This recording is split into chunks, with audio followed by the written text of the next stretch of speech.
হওয়ার কথা না, এটা আনসার্টেন। ওখানে বাড়ি বৃষ্টি হচ্ছে না, রোড সাইডে বাড়ি বৃষ্টি হচ্ছে, হওয়ার বাড়ি বৃষ্টিতে রাস্তাঘাট একদম ফ্লাড সিস্টেম করেছে। কিছু কিছু রাস্তা ভেঙে গেছে, গাড়ি আসতে পারছে না, যেতে পারছে। আর এখানে যে রাস্তা কাজ করে, বৃষ্টি থামছে না, বৃষ্টি থামলে না রাস্তাটা কাজ করছে। ইদানিং কালকার থেকে বৃষ্টি কমছে, রাস্তার কাজ শুরু হয়েছে, গাড়িও আসা যাওয়া মুভমেন্ট করছে। এই কারণে 2টা দিন সাপ্লাই বন্ধ ছিল গুয়াহাটির লাইনটা, সেই দিনই মাল আসেনি, একটু টাউনে একটু ক্রাইম করছে। সেই কারণে 1 তারিখ থেকে গভর্নমেন্ট একটু আইন জারি করেছে, যেহেতু 2 হুইলারে 2 লিটার, আমাদের 3 হুইলারে 3 লিটার, এগুলো একটা বাইন্ডিং করে দিয়েছে।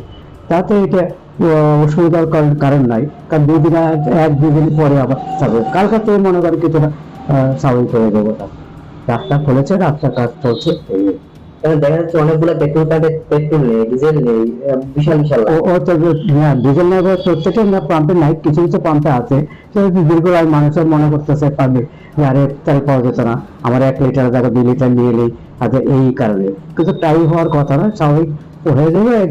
দুটো দিন চালাই নিতে পারবে। মোটামুটি কবে নাগাদ এটা না কালকে না হলে পরশু না থেকে মোটামুটি স্বাভাবিক অবস্থা আইব, প্রত্যেক পাম্পে তেল পৌঁছে যাবে। গাড়ি কি রানিং আছে? গাড়ি কিছু কালকে রানিং আছে, এটা দিচ্ছে কিছু, এটি ডিস্ট্রিবিউটার, এই গাড়ি যেটি ডিস্ট্রিবিউটার সাবজেক্ট না, প্রত্যেক পাম্পে পাবে না।